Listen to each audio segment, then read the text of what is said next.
Okay, so for my son's English lesson, we are currently, or should I say, he's currently studying from the book, The Narrative of the Life of Frederick Douglass. And for chapter 3, one of the exercises is a mini debate argument, okay? The position he is to argue, and he's already chosen his side, so I've chosen the opposing side, even though I do not believe this, okay? I'm just helping him with his debate. So the mini argument says, Frederick Douglass should have told only the good parts of plantation life if he wanted white audiences to believe him. So, please note, this is an academic exercise. It's modeling structured reasoning. It does not endorse the viewpoint, okay? So, Alison has chosen his point. He does not believe that, okay, which is fine. He doesn't believe that Frederick Douglass should have had to only share the good parts of, his experience. So I'm on the opposing side, and I'm going to begin my position saying that Frederick Douglass should have only told the good parts about plantation life in order to be believed.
Pacifying white audiences would reduce defensive reactions.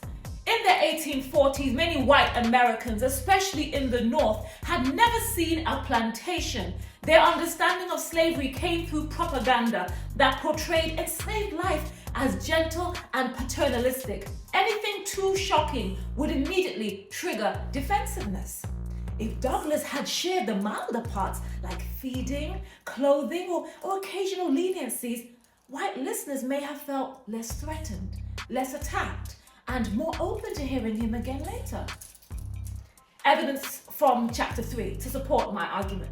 Douglass describes the plantation as appearing a little paradise to outsiders because Colonel Lloyd kept the grounds so beautiful and controlled what slaves could say in his presence.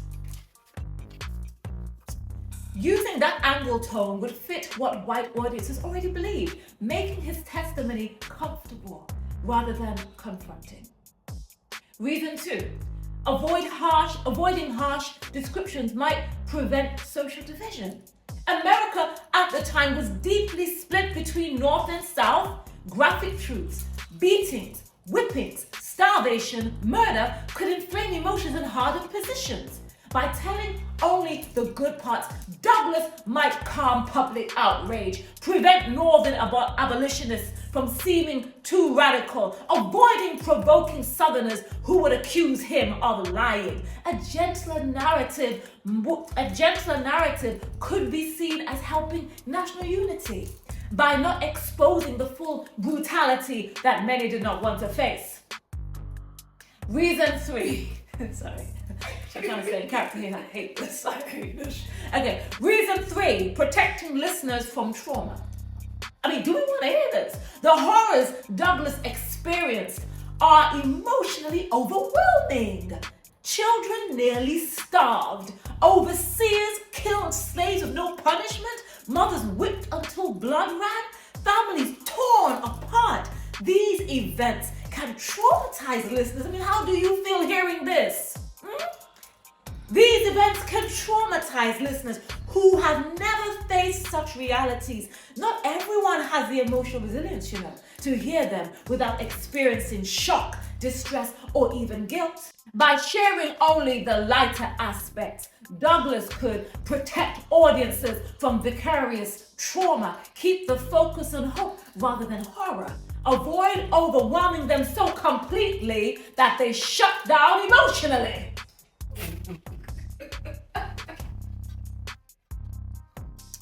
So my closing statement is this.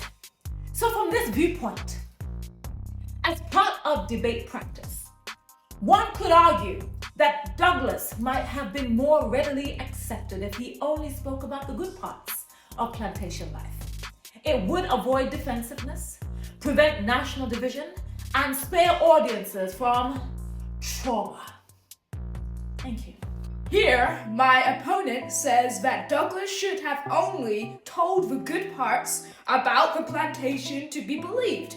She claims that it would pacify a non-black audience, traumatize people, and would not divide the nation. I respect your view, Miss Wells, but do you think that that would have ended slavery and protected colored people's rights? Where would be the agitation, Miss Wells? Would blacks believe this? I defend my position as so. Citing Frederick Douglass's in chapter 3, when slaves told the truth about their master's treatment of them, they were sold to a Georgia trader, quoting, snatched away. But when slaves lied, the masters let them stay. Telling the good parts of their slave life resulted in the slaves staying. They were snatched away because the slaveholders knew that they were telling the truth. Therefore, when slave owners heard the truth, they were angry because they knew that it was the truth. If only the good parts of slavery were told, why would slavery need to end? It is good, isn't it? Abolitionists who were anti-slavery would know that what Douglas was saying is not true. Yes, it would pacify a white audience, but it would hide the history of injustice, discrimination, and inequality for people. Truthfulness protects freedom. And if decades of justice in the slave trade hadn't occurred, why would the Civil War have happened? Why would bloodshed and protest would be in vain? It would be in vain, right? There'd be no wrinkles and stress from all the Civil War, right? Why would it need to be? Yes, it would traumatize people of a different race, but I'm sorry, the truth hurts. You traumatized us, and now it's time for you to get a bit of trauma yourself. America has been divided over centuries over merit-based systems and racism. Remember even the Black Lives Matter protests, specifically for black inequality. And while I don't support violence, we can't simply sit and sing the American national anthem and forget the history of neocolonialism and slavery. As a Christian nation, the Bible tells us to speak the truth plainly and clearly. You can see Ephesians 4 verse 32. So as a citizen to go on his way to heaven of this Christian nation, it is therefore my duty to God and to the nation to uphold the truth, even though many didn't like it. I mean, come on, Jesus did it, even when his followers hated him. Let us well tell the truth, as this preserves justice and freedom of speech. This is how I defend my position. How did you feel? Sure. I really enjoyed First time doing a debate, right? my first time, yeah. Yeah, my first. Yeah, it's my first time. How did you find that? Very uncomfortable for me sharing something which I don't believe. Yeah. But it's good to hear different points of view because they do hold some truth, whether it's right or wrong.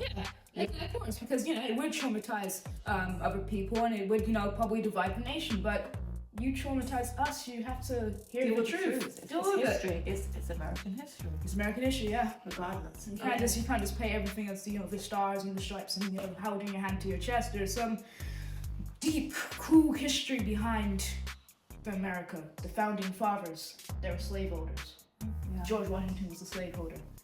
And now we're thinking, yay, America's a great place. Yes, it is, but look at the history. gotta be ashamed of that. Yeah, not everything's red and blue and white. That's the colors of it. Not everything's red, blue, and white. Yeah. Why? That's the color of the flag. Yeah, but it is red, blue, and white. Yeah, not everything is red, blue, and white. There was some darkness and in history, and there was some demons. Not everything. Because that's a symbol of pride. Right. Yeah.